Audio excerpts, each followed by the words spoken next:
हमारे साथ बीजेपी के वरिष्ठ नेता सुधांशु मित्तल जी हैं। सर, सीधे सवाल पर आते हैं। अगर बात करें विधानसभा चुनावों की, पिछले कुछ सालों में जो हम देख रहे हैं, 4000 से ज्यादा सीटें विधानसभा की और बीजेपी के पास सिमट कर अब 2000 से भी बहुत कम सीटें रह गई हैं। और हाल फिलहाल में जो हुआ है हिमाचल और कर्नाटक, बड़ा शौक है।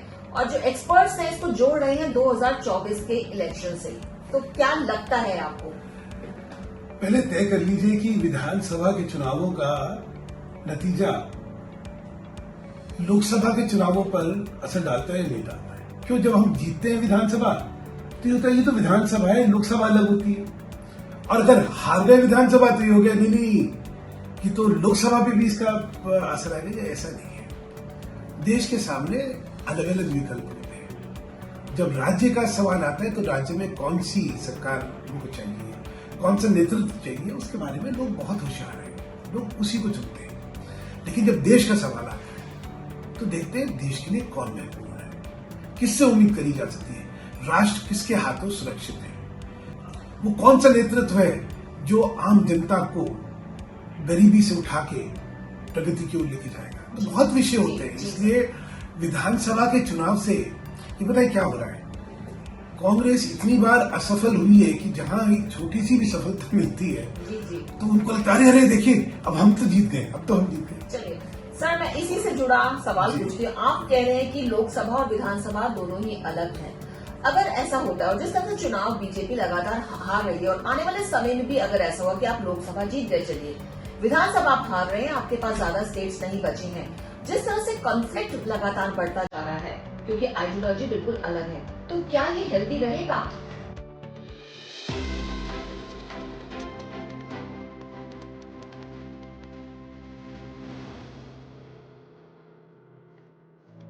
तो क्या राजस्थान सरकार से कॉन्फ्लिक्ट है? छत्तीसगढ़ की सरकार चल रही है, आज तक क्या कॉन्फ्लिक्ट है? मध्य प्रदेश की जब तक सरकार चली तो तब क्या कॉन्फ्लिक्ट है? देखिए जो जगह बंगाल की बात नहीं कर रहे हैं, नहीं बंगाल की बात नहीं है। आपको तय करना पड़ेगा कि जो संघर्ष होता है या जो मनमुटाव होता है ये किसकी पहल और किसकी नियत के हिसाब से होता है। प्रधानमंत्री जो है वो देश को देखते हैं, वो किसी राज्य के हिसाब से नहीं देखते। लेकिन ममता जी को अपनी राजनीति को चमका के रखना था, उनको राष्ट्रीय स्तर पर विपक्ष का नेतृत्व लेना था, इसलिए वो जो है केंद्र के साथ बराबर टकराव की स्थिति बनाए। केजरीवाल भी उसी लिस्ट में शामिल होते हैं। केजरीवाल जी तो पहले दिन से अपने को प्रधानमंत्री के हसीन सपने देख रहे हूँ।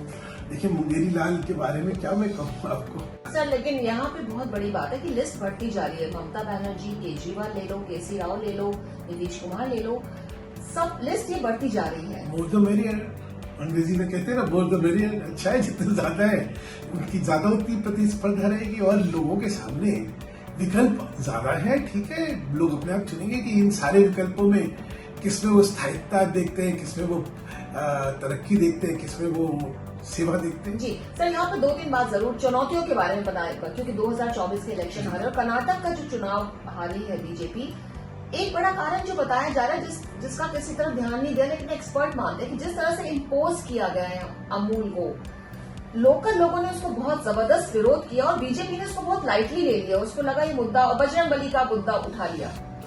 हमेशा याद रखिएगा कि कभी एक कारण से न जीता जाता है ना हारा जाता है, कुछ कारण प्रतिबिंब बन जाते हैं। ये वैसे ही है जैसे कि 98 में दिल्ली का जब चुनाव हारे थे तो कोई प्यास ने थोड़ी हरा दिया। 5 साल का कार्यकाल जो था उस सरकार का, उसमें लोगों की अपेक्षाओं में खरा उतरे ना उतरे, उन चीजों ने लोगों के चॉइसेस को तय करा। हाँ, कोई एक ऐसी चीज हो जाती है जो उस पसंद की अभिव्यक्ति बन जाती है। जी, आपसे जानना चाहेंगे नोटबंदी को लेकर। लोगों में कम, लेकिन एक्सपर्ट्स और इकोनॉमिस्ट हैं, उनको उनमें है कि डाइवर्जन है एक तरह से। नोटबंदी ऐसे समय पर की गई है जब 2024 का इलेक्शन सामने खड़ा हुआ है। मुझे नहीं समझ आया इसमें डाइवर्जन क्या है।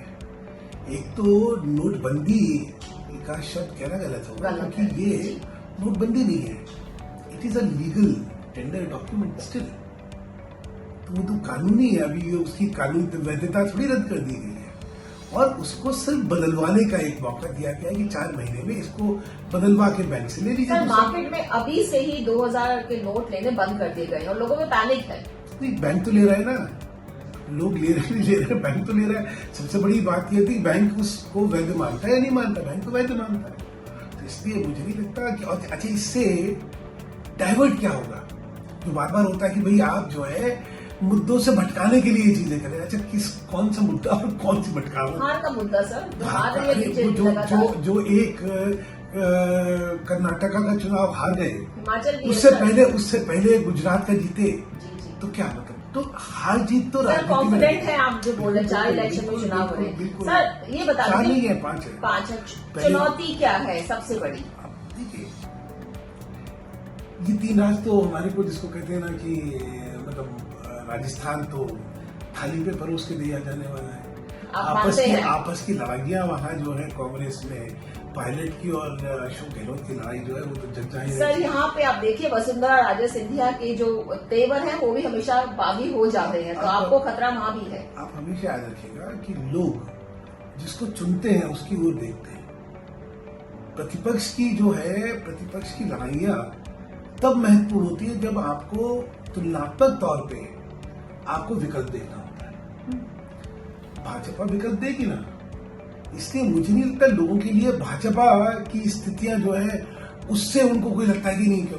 चलिए सर, आपने कहा राजस्थान में आपको जिताएगा। मध्य प्रदेश में सर लड़ाई इतनी इजी नहीं है, क्योंकि वहां पे जो सुनने में आ रहा है कि शिवराज चौहान और आपके जो अध्यक्ष है बीजेपी अध्यक्ष वी शर्मा, उनके बीच भी काफी तनातनी है।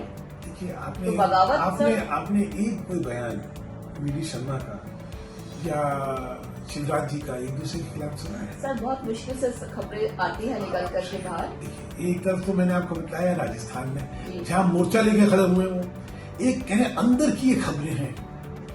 जनता अंदर की खबरें देखती है या आचरण देखती है? आचरण में एक सब जनता के सामने एकता दिख रही है। भाजपा में इस तरह का जिससे संस्कृति नहीं रही है, इसलिए मुझे नहीं लगता कि कोई मध्य प्रदेश में आपसी झगड़ों को लेके कहीं कोई संकट आने वाले हैं। तो सिंधिया जी नहीं कुछ प्रॉब्लम क्रिएट करेंगे? क्यों करेंगे? हर एक की राजनीतिक अस्तित्व और राजनीतिक भविष्य में मध्य प्रदेश जीतना जरूरी है, तो क्यों दिक्कत करेंगे? तो आप कॉन्फिडेंट सर तीनों राज्यों में विजय हो रही है? बिल्कुल कॉन्फिडेंट है, अच्छी तरह से विजय होगी। विजय नहीं होगी, अच्छी तरह विजय होगी। और उसके साथ साथ मैंने जैसा कहा कि 2024 का महत्व जो है वो बहुत सर्वोपरि है।